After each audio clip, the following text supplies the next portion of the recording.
Hello my dear students, आज जो हम पढ़ेंगे वो पढ़ेंगे friction, basics of friction.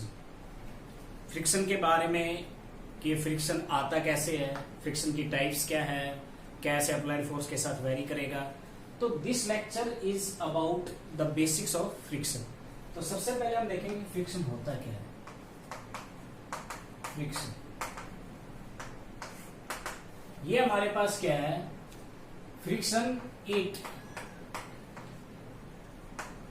comes into play when object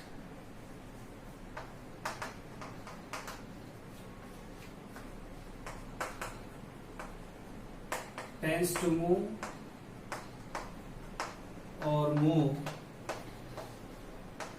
on other surface। ये कहना क्या चाहता है कि जब ऑब्जेक्ट केवल मूव करे तब फ्रिक्शन आए, ऐसा जरूरी नहीं है। अगर वो मूव करने की कोशिश भी करेगा और मूव ना करे तब भी फ्रिक्शन एक्शन में आता है। देखते हैं कैसे, एग्जांपल से देखते हैं। मान लीजिए ये हमारे पास हमारा ग्राउंड सरफेस है, ये हमारा ग्राउंड है। अब देखिए प्यारे बच्चों की एक ब्लॉक मैंने यहाँ पे रखा हुआ था, यहाँ पे। तो इस ब्लॉक का जो मास है वो m है, और ये जो ब्लॉक है इधर ग्राउंड के साथ इस वाले सरफेस के कांटेक्ट में है, और मैंने यहां से एक फोर्स लगाया F। ये वाला जो सरफेस है इनका, जो ये रफ सरफेस है,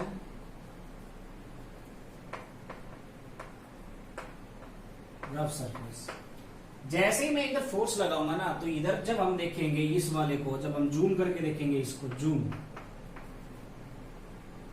मान लीजिए हमने जूम किया 8 टाइम्स मैग्नीफाइड किया, तो हमारे पास जो होगा एक्चुअल में वो क्या होगा कि इरेगुलरिटीज रहती है ग्राउंड के अंदर भी।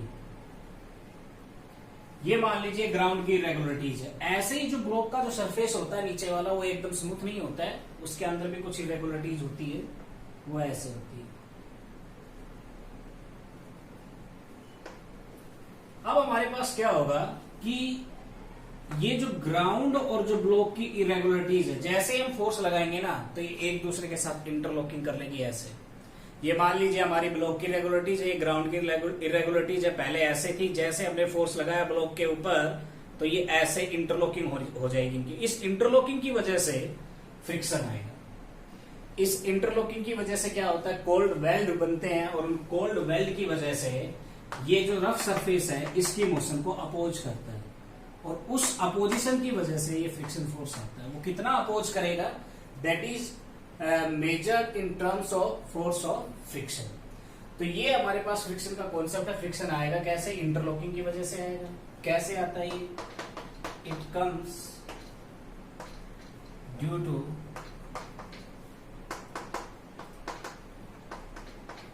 Interlocking of irregularities of two surfaces in contact। अब देखेंगे कि जो फ्रिक्शन है उसकी टाइप कौन कौन सी होती है, कौन कौन सी टाइप होती है फ्रिक्शन की। तो देखिए पहली जो टाइप होती है हमारे पास फ्रिक्शन की,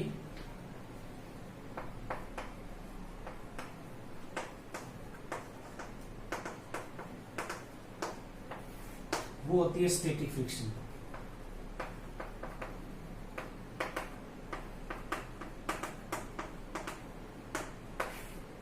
स्टैटिक का मतलब होता है एट रेस्ट। देखिए ये हमारे पास कब एक्शन में आता है, वही एक एग्जांपल लेते हैं। ये तुम्हारा ग्राउंड रफ सरफेस, इसके ऊपर एक ब्लॉक, मास m, मैंने एक फोर्स लगाया F। अब क्या होता है कि बहुत बार हम क्या करते हैं कि मान लीजिए हमारे घर में एक बड़ी अलमीरा रखी हुई है, हम उसके ऊपर फोर्स लगा रहे हैं, तो उसके ऊपर जब फोर्स लगाते हैं तो वो मूव नहीं करती है। तो फिर वो जो हमने फोर्स लगाया वो कहां गया, वो फोर्स जो फ्रिक्शन के अगेंस्ट कैंसिल आउट हो गया।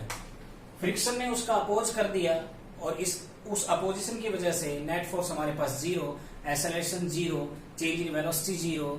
तो हमारे पास क्या रहेगा, जो फाइनल वेलोसिटी रहेगी वो भी क्या रहती है, 0 रहती है। अब ये देखिए, अब हमारे पास क्या होगा कि अब ये जो फोर्स लगा, हमने F लगाया और block does not move, block does not move when F is applied. तो फिर वो F कहां गया? F को क्या करेगा? फ्रिक्शन अपोज कर देगा, फ्रिक्शन कैंसिल आउट कर देगा। तो जो इनकी वजह से देखिए हमारे पास इधर लॉकिंग तो बनेगी क्योंकि फोर्स आपने अप्लाई किया है। तो ये वाली जो इंटरलॉकिंग की वजह से जब ब्लॉक मूव ना करे, जो फोर्स ऑफ फ्रिक्शन आता है उसको हम बोलते हैं स्टैटिक फ्रिक्शन। क्या बोलते हैं? Static friction. तो तुम लिख लोगे स्टैटिक फ्रिक्शन क्या होता है? It comes into play, it comes into play when object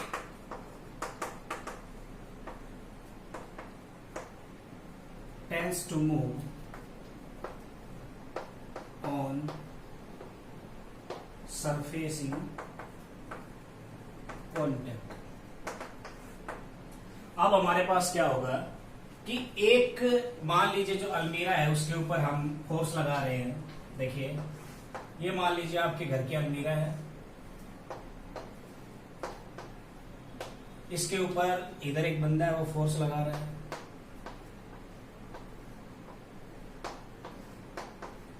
ये फोर्स लगा रहे हैं। अब ये देखिए एक लिमिट तक तो क्या रहेगा, एक लिमिट तक तो ये मूव नहीं करेगी। मान लीजिए हमने एक फोर्स लगाया F 5 न्यूटन, ये मूव नहीं किया, मूव नहीं हुआ अलमीरा। अगर ये अलमीरा मूव नहीं हुआ तो ये फोर्स कहां गया? ये इस फोर्स को किसने कैंसिल आउट कर दिया? स्टैटिक फ्रिक्शन ने, force of static friction.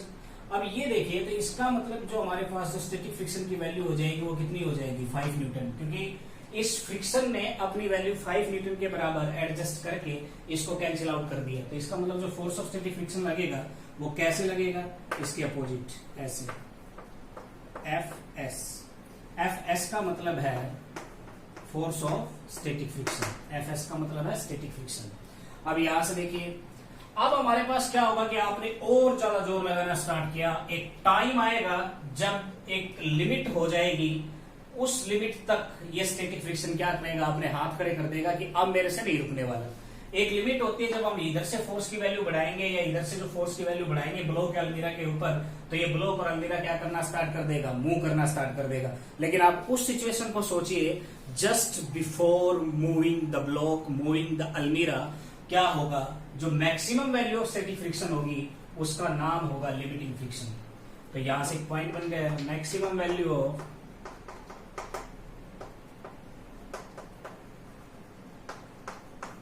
static friction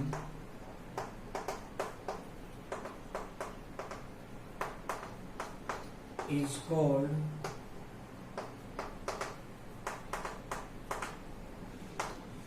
limiting friction।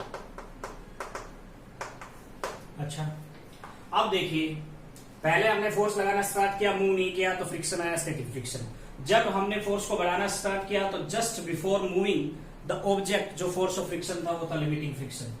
अच्छा, अब जब हम फोर्स को और बढ़ाएंगे तो जो ऑब्जेक्ट है वो मूव करना स्टार्ट कर देगा, तो तब जो फ्रिक्शन आएगा उसको क्या कहेंगे? ये देखिए प्यारे बच्चों, उसका नाम हमारे पास क्या होगा? अब हम क्या करेंगे कि हमने फोर्स इतना बढ़ा दिया कि जो ब्लॉक है वो मूव करने लग गया। तो देखिए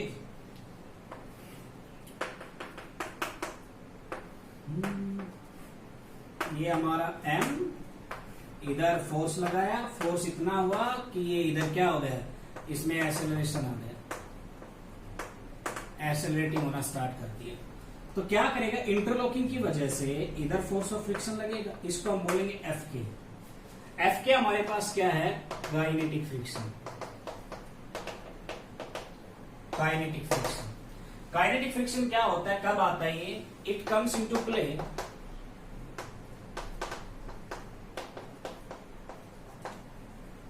when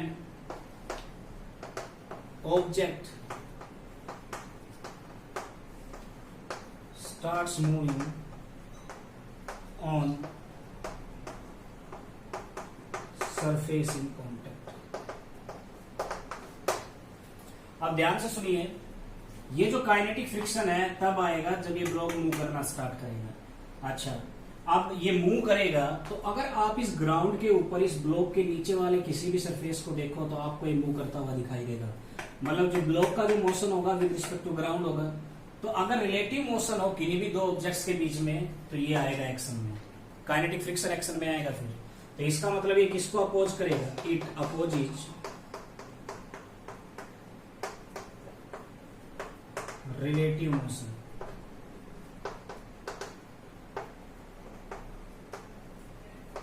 between two objects. Relative का मतलब क्या है कि जब आप एक ऑब्जेक्ट के ऊपर बैठ के दूसरे ऑब्जेक्ट को देखें तो वो आपको मूव करता हुआ दिखाई दे। That's the meaning of relative motion.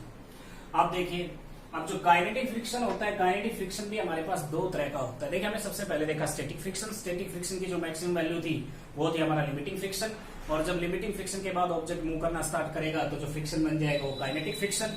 अब काइनेटिक फ्रिक्शन में भी दो केस और है। पहला केस क्या है? ये जब मूव करना स्टार्ट करेगा तो ये क्या करेगा? स्लाइड करेगा। क्या करेगा? स्लाइड। ये स्लाइड करेगा। तो जो स्लाइडिंग की वजह से जो फोर्स ऑफ फ्रिक्शन आता है उसको हम बोलते हैं स्लाइडिंग फ्रिक्शन। काइनेटिक फ्रिक्शन का ही पहला टाइप है ये स्लाइडिंग फ्रिक्शन। ये कब आता है sliding friction? When object slides on other surface in contact। Contact होगा तभी आएगा फ्रिक्शन। अच्छा, अब दूसरा केस क्या हो सकता है कि आपने देखा है जो हमारे घरों में कार है, बाइक है, आपकी प्यारे बच्चों जो साइकिल्स है, वो क्या करती है? वो स्लाइड नहीं करती, वो रोल करती है। रोल, उसको रोलिंग बोलते हैं फ्रिक्शन में। ये मान लीजिए आपकी गाड़ी का पहिया है और ये ग्राउंड है। जब ये पहिया चलेगा ना तो जो ये ग्राउंड फ्रिक्शन लगाएगा, ये वाला ग्राउंड, ये जो फ्रिक्शन लगाएगा इसको हम बोलते हैं एफ आर, रोलिंग फ्रिक्शन। आप कह सकते हो, आप एफ आर लिख सकते हो क्योंकि आर रोलिंग के लिए, एफ फ्रिक्शन के लिए। बट ऐसा कोई हार्ड एंड फास्ट रूल नहीं है कि आप इसको एफ आर लिखो, आप इसको एफ के लिखो, सिंपल एफ लिख के भी आप इसको काइनेटिक फ्रिक्शन कह सकते हो। तो अब ये देखिए, ये रोलिंग फ्रिक्शन कब आएगा? जब ये ऐसे रोल करेगा ना, ये पहिया आपका ऐसे घूमेगा, ऐसे घूमेगा तो आगे की तरफ जाएगा।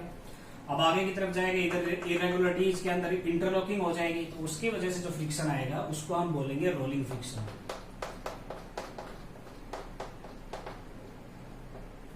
Rolling friction. और रोलिंग फ्रिक्शन कब आएगा? When there is rolling of object on other surface in contact। ये जब आएगा जब हमारे पास ऑब्जेक्ट्स के बीच में क्या है? रोलिंग हो, तभी हमारे पास आएगा। अच्छा, अब जो हमने देखा फ्रिक्शन को डिटेल में देखा, फ्रिक्शन होता क्या है, कैसे आता है, टाइप्स क्या है, टाइप्स में भी स्टैटिक क्या है, लिमिटिंग क्या है, काइनेटिक क्या है, काइनेटिक की टाइप्स क्या है, स्लाइडिंग और रोलिंग, स्लाइडिंग और रोलिंग कैसे आता है।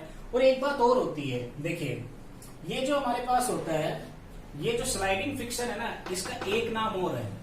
इस स्लाइडिंग फ्रिक्शन का एक नाम और है प्यारे बच्चों, वॉक ओवर फ्रिक्शन।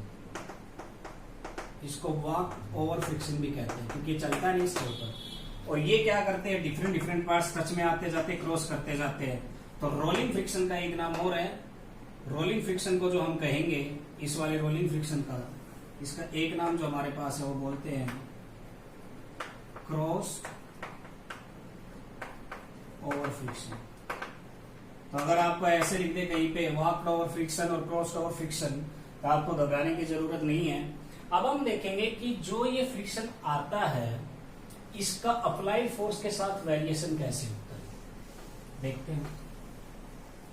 अब हम देखेंगे graph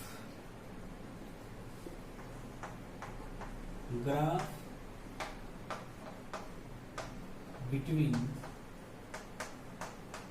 force of friction and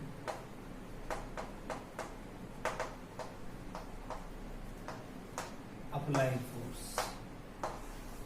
देखिए वाई एक्सिस पे हमने माना कि हमारा फोर्स ऑफ फ्रिक्शन है,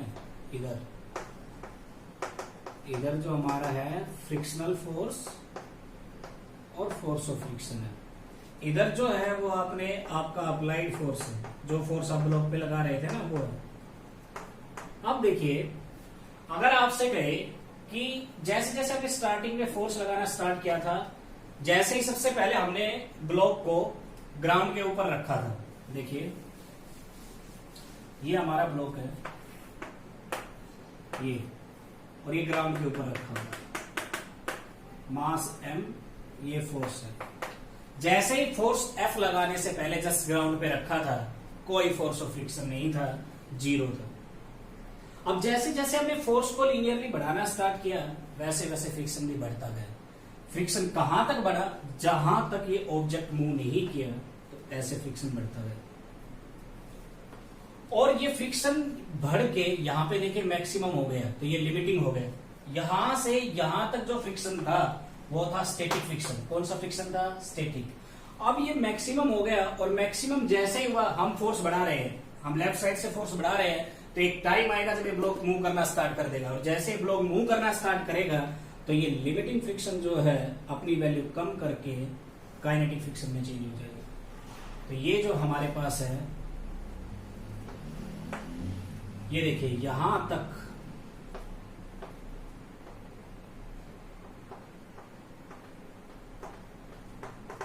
ये वाला जो हमारे पास इस जोन के अंदर ये जो फ्रिक्शन है, ये हमारे पास है स्टैटिक फ्रिक्शन।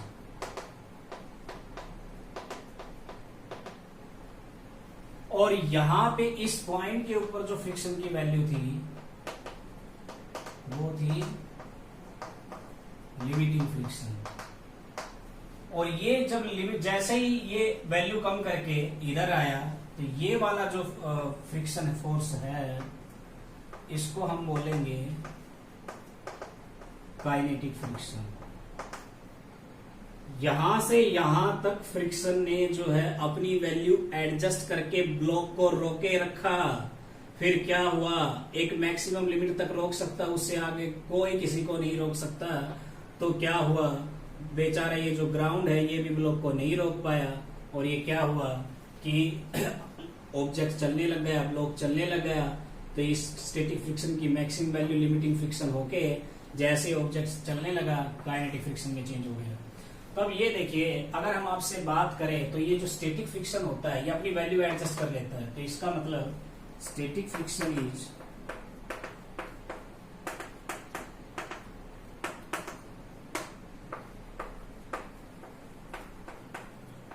Adjustable force. ये हमारे पास वेरिएशन है, ग्राफ कैसे जाएगा, ये हमारे पास इधर से इधर, फिर ये यहाँ पे लिमिटिंग बन गया, एक डाउन होकर काइनेटिक में चेंज हो गया। अब देखिए प्यारे बच्चों कि अगर हम देखें कि ये जो फ्रिक्शन जो आता है स्टैटिक, काइनेटिक, लिमिटिंग, इसकी वैल्यू को कैसे मेजर करेंगे, कैसे पता चलेगा कि कितना है, मैग्नीट्यूड कितना होगा।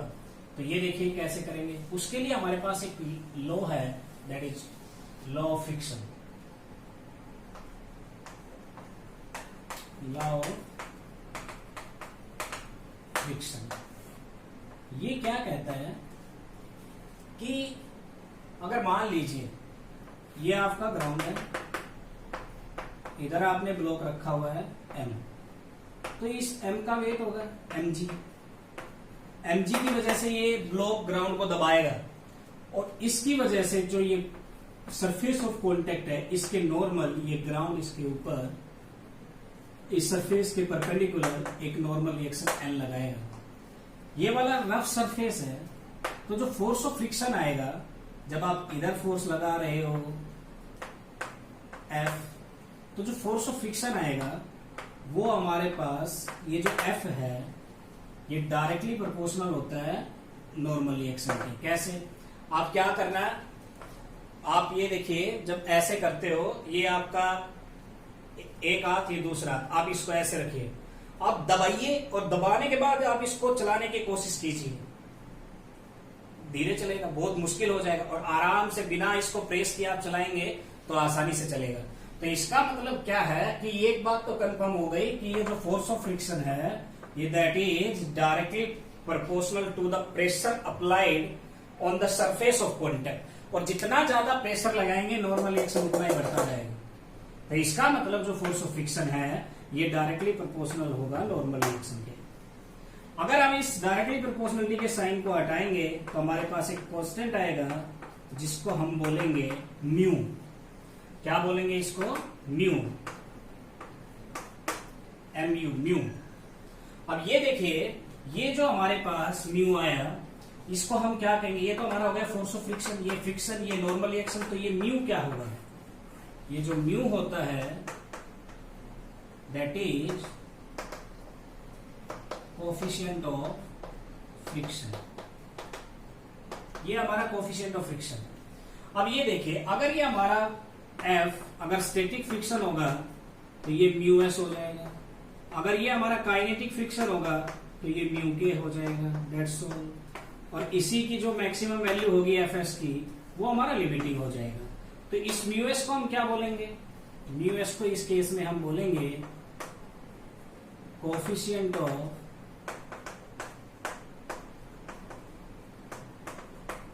Static friction. म्यू के को क्या बोलेंगे?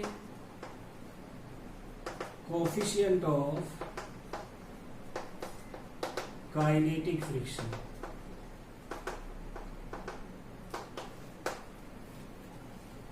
तो प्यारे बच्चों, इस लेक्चर में हमने पढ़ा फ्रिक्शन क्या होता है, फ्रिक्शन आता कैसे है, फ्रिक्शन की टाइप्स क्या होती है, फ्रिक्शन का वेरिएशन अप्लाइड फोर्स के साथ कैसे होता है, फ्रिक्शन का जो मैग्नीट्यूड है वो हम कैसे कैलकुलेट करेंगे, उसके लिए हमने लॉ ऑफ फ्रिक्शन पढ़ा। Thank you my dear students.